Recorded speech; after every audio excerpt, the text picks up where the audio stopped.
Assalamualaikum warahmatullahi wabarakatuh. Perkenalkan, nama saya Raisya Amalia Arfana Sution, NPM 018. Di sini saya akan mempresentasikan hasil penelitian saya yang berjudul Penggambaran Wanita Berkulit Hitam pada film bertema rasisme dalam periode 7 tahun. Terdapat pembahasan yang akan kita bahas dalam penelitian ini, yaitu yang pertama latar belakang, tujuan penelitian, kerangka teoritis, hipotesis penelitian, metode sampling dan pengukuran hasil, diskusi, dan kesimpulan. Latar belakang penelitian ini sendiri adalah di mana saat ini kita masih banyak menemukan terjadinya diskriminasi terhadap perempuan, mulai dari pekerjaan, edukasi, pengambilan keputusan, dan lain-lain. Hal ini dikarenakan adanya sebuah keyakinan tentang di mana perempuan itu merupakan makhluk yang lemah.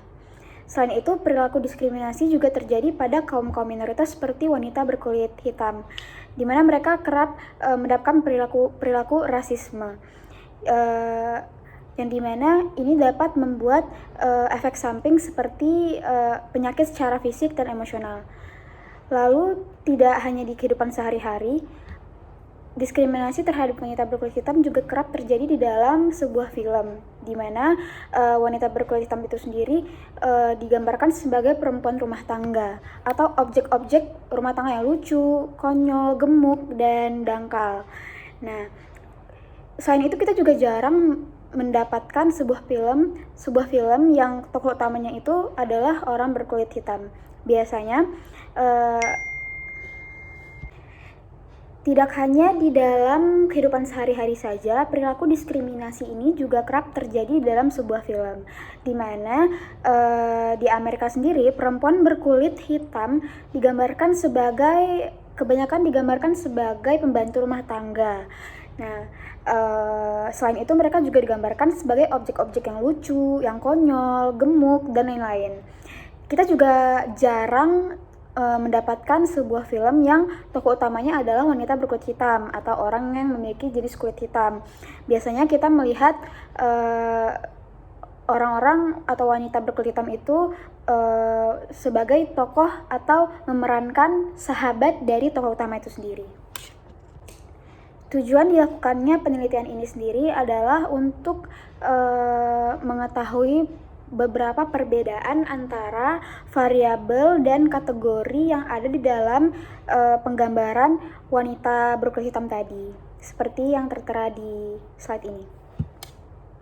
Ada pula teori yang saya pakai untuk penelitian ini, yaitu teori kultivasi, di mana semakin lama seseorang berada di depan televisi dan menonton dengan rentan waktu yang lama, maka akan lebih banyak keyakinan dan asumsi tentang kehidupan dan masyarakat yang mereka dapatkan sesuai dengan alur dan pesan-pesan yang disampaikan oleh televisi tersebut.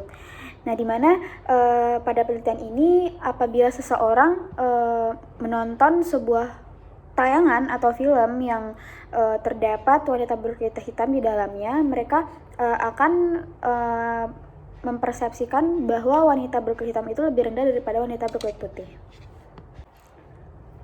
Di dalam penelitian saya terdapat dua variabel, yaitu variabel personality dan intelligence, di mana personality itu terdapat kategorinya lagi, yaitu ada attractiveness, warmth, dan caregiver. Sedangkan di intelligence terdapat tiga kategori lagi, yaitu education, ambition, dan competence. Nah, di sini terdapat hipotesis penelitian saya. Yang pertama itu adalah terdapat perbedaan antara variabel personality kategori attractiveness dengan variabel intelligence kategori ambition pada penggambaran wanita berkulit hitam. Hipotesis kedua, terdapat perbedaan antara variabel personality kategori caregiver dengan variabel intelligence kategori education pada penggambaran wanita berkulit hitam. Dan yang ketiga, terdapat perbedaan antara variabel personality kategori warm dengan variabel intelligence kategori competence pada penggambaran wanita berkulit hitam. Untuk populasi pada penelitian saya sendiri adalah 8 film rasisme pada periode tahun 2011 sampai 2018. Sampel saya adalah 8 film rasisme, yaitu The Help, Vertical Station, Selma, The Right People, Hidden Figures, Loving, The Hate That She Gave, dan Harriet. Nah, teknik sampling yang saya gunakan adalah teknik sampling purposive. Hal ini dikarenakan 8 film tadi merupakan film tentang rasisme yang populer menurut IDN Limes. Untuk uji reliabilitas, seperti yang terdapat di dalam tabel ini, dapat dilihat bahwa angka-angka yang di dalam tabel tersebut lebih dari ketentuan, yaitu sebesar 0,7. Untuk tabel di samping merupakan rumus yang saya gunakan untuk menentukan jumlah karakter wanita berkulit hitam untuk uji coder. Dan totalnya itu sebanyak 34 karakter. Selanjutnya kita berlanjut ke hasil analisis deskripsi, di mana di dalam tabel dapat dilihat bahwa kategori yang dominan di dalam variabel personality adalah kategori caregiver, di mana terdapat sebanyak 48 karakter atau 94%. Sedangkan pada variabel intelligent, kategori yang paling dominan adalah competence, karena terdapat sebanyak 48 karakter, yaitu 94%. Selanjutnya ada analisis inferensia pada kategori attractiveness dan ambition. Dapat dilihat dalam tabel Fisher Exact Test, di mana terdapat angka yang sangat jauh dari ketentuan, yaitu sebesar 1,00, di mana angka ini lebih dari ketentuan sebesar 0,05. Selanjutnya untuk analisis kategori caregiver dan education juga dapat dilihat pada tabel Fisher Exact Test, di mana angka yang terdapat dalam tabel sangat jauh dari ketentuan, yaitu sebesar 1,00 dari 0,05 juga. Selanjutnya analisis kategori warm dan competence, di mana terdapat di dalam tabel Fisher Exact Test. Kita dapat melihat angka yang terdapat di dalam tabel tersebut jauh dari angka ketentuan, yaitu 0,05. Nah, di mana angka tersebut ialah sebesar 1,00.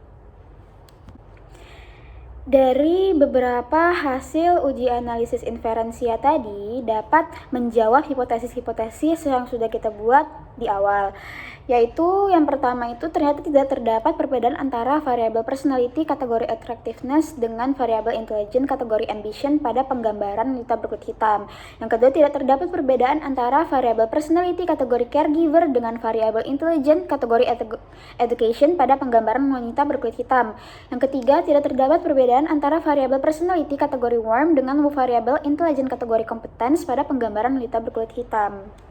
Selanjutnya kesimpulan dan saran, di mana jika dilihat dari penggambaran dalam tahun ke tahun, penggambaran wanita berkulit hitam oleh media masih sama. Dan yang kedua, jika dilihat dari hipotesis, kategori antar kategori tidak memiliki perbedaan dalam menggambarkan wanita berkulit hitam. Lalu saran untuk penelitian di masa depan agar lebih memperhatikan perbedaan-perbedaan yang ada pada penggambaran personality dan intelligent pada wanita berkulit hitam. Sekian presentasi dari saya. Apabila ada kesalahan mohon dimaafkan. Penelitian ini masih jauh dari kata sempurna. Dan apabila ada kritik dan saran, saya terima dengan terbuka. Wassalamualaikum warahmatullahi wabarakatuh.